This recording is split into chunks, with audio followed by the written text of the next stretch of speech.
Past simple, muito mais simples que o passado no português. Bem-vindo aos 8 minutos de gramática da jornada de trabalho. Hoje a gente vai ver o passado no inglês. No passado não tem ovelha negra, todo pecado foi perdoado, então é todo mundo igual. Se você não sabe do que eu estou falando, vai dar uma assistida na lição de present simple, do presente. Você vai entender, tá bom? Então, vamos lá. A base form, a forma básica do verbo, o verbo rest. No passado, rested. We rested on Sunday. Finish. She finished her task. Nós descansamos no domingo. Ela terminou a sua tarefa. Live. I lived in Spain. Eu morei ou eu morava na Espanha. Pode ter as duas traduções, porque como em português nós temos mais de um passado, o passado do inglês a gente vai traduzindo para qualquer um dos nossos passados, dependendo do contexto, como a gente achar que encaixa melhor. Work. It worked. Funcionou. Work é trabalhar. Então, a gente pode falar I worked. Eu trabalhei ou eu trabalhava. Mas quando a gente fala it worked, a gente está falando funcionou. Só funcionou. Esse it não tem tradução, viu, gente? Qualquer dia eu falo disso lá no Instagram. Áudrea, underline, eu não sei como falar isso em português, o hífen que vai lá no chão. Underline Elizabeth, com S e TH. Vamos lá. Aí começa umas coisinhas que são um pouco diferentes. Você reparou que até agora o passado todo era o verbo normalzinho, na forma básica, com um ed no final. Para todo mundo. I rested, you rested, she rested, he rested, we rested, they rested. Todo mundo igual, tá? Não tem diferença nas ovelhas negras, recheat. Mas chega um momento que a gente encontra os verbos irregulares. Como são os verbos irregulares? Eles mudam para outra palavra. Por exemplo, o verbo go, ir. They went to a restaurant. Eles foram num restaurante, ou eles iam num restaurante. As duas traduções estão corretas. Você põe no passado, está valendo. Então, o go virou went, porque é um verbo irregular. Have, she had a great time. Ela teve um excelente momento, ela passou bem, tá? Ela desfrutou. I had a good time, I had a great time. Eu desfrutei. Eu tive um tempo ótimo, a tradução literal. Mas a gente pode traduzir do jeito que é mais falado em português. Faz mais de 25 anos que eu não estou no Brasil, então eu realmente não sei como se fala isso em português, tá? Aí tem outros verbos irregulares, que você deve conhecer a famosa listinha de verbos irregulares, que sempre aparece em ordem alfabética, mas o melhor jeito de decorar não é na ordem alfabética, é você pegando grupos que terminam igual. Então, dá uma olhadinha na terminação dos verbos irregulares dessa listinha e faz um grupo com os que terminam igual. Assim é mais fácil de decorar, tá bom? Vamos lá para o nosso superverbo, o verbo to be. Como não? Lembrando que no presente, o verbo to be tem 3 formas: am, is, are. No passado, o verbo to be vai ter 2 formas: was, para singular, were, para plural. I was a child in the 70s.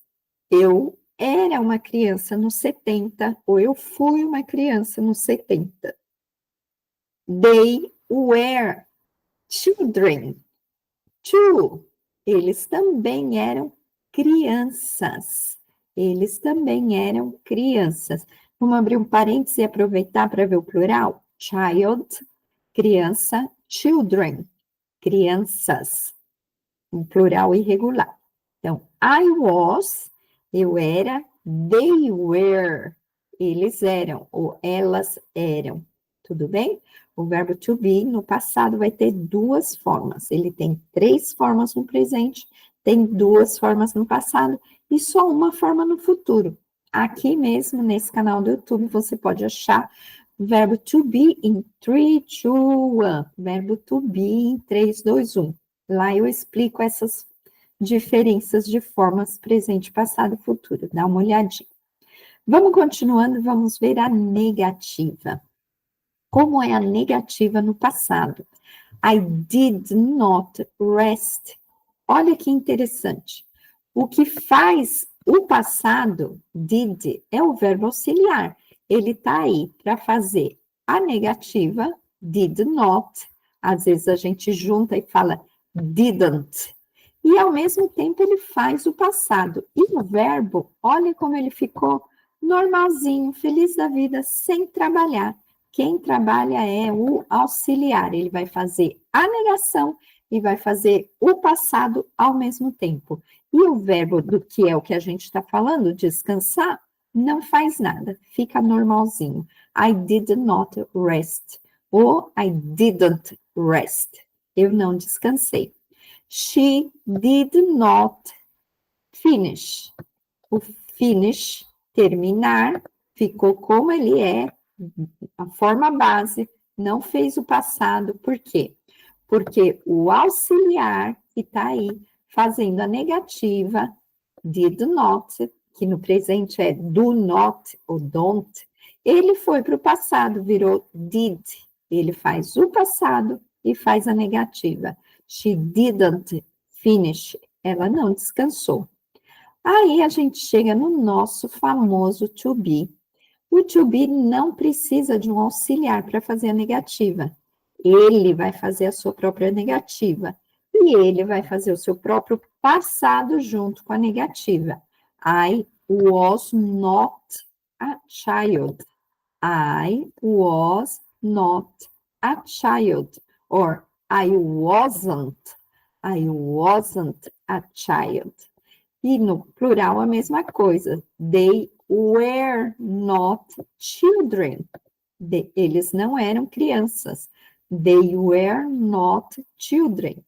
They weren't children. Eles não eram crianças. O to be nunca precisa de ajuda, ele faz tudo sozinho. Ele faz a negação, ele faz a interrogação, ele não precisa de auxiliar, tá bom? Interrogativa. Como que a gente faz? No mesmo esquema da negativa. Quem vai fazer o passado é o auxiliar, que também está fazendo a interrogação. Você lembra, se você assistiu a aulinha do presente, e para fazer uma pergunta, uma interrogação, a gente tinha que pôr um auxiliar antes da pessoa. Did you do? Olha o verbo do, eu vou até pôr em preto, que é o verbo principal. O que você fez, o verbo fazer. What did you do? O que você fez on Sunday? O que você fez no domingo? Então, o did, auxiliar, está aí fazendo a pergunta, pulou para frente do you, pulou para frente da pessoa, para poder perguntar, e ao mesmo tempo ele está no passado, está em did, para fazer o tempo passado. O verbo principal, do, ficou normal, do jeito que ele é.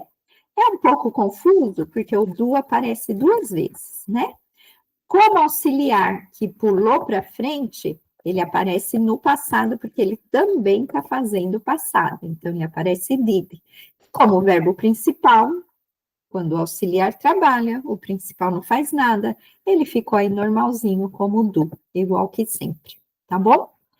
Did, o auxiliar fazendo o passado e a pergunta. Did they go to the restaurant? To a restaurant. Eu vou pôr they. Did they go to the restaurant?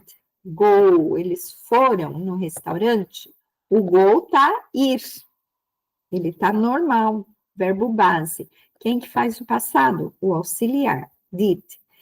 Did she finish her task? Ela terminou a tarefa dela? O terminar está na forma base, como terminar. Quem que faz o passado? O verbo auxiliar, did.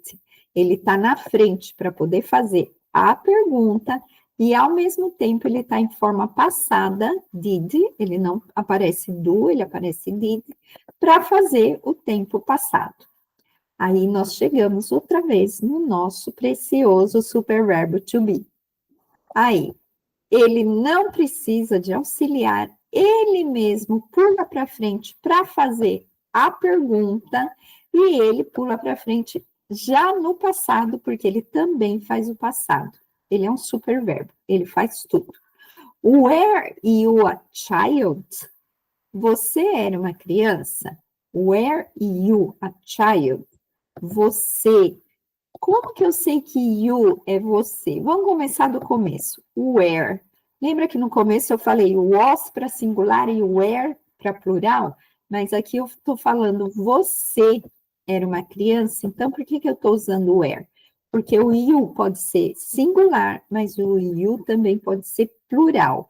Por isso o verbo vai sempre conjugar no plural com o you, tá? O verbo to be vai ser sempre where para you, ou are no presente, sempre no plural. Por quê? Porque you também é plural.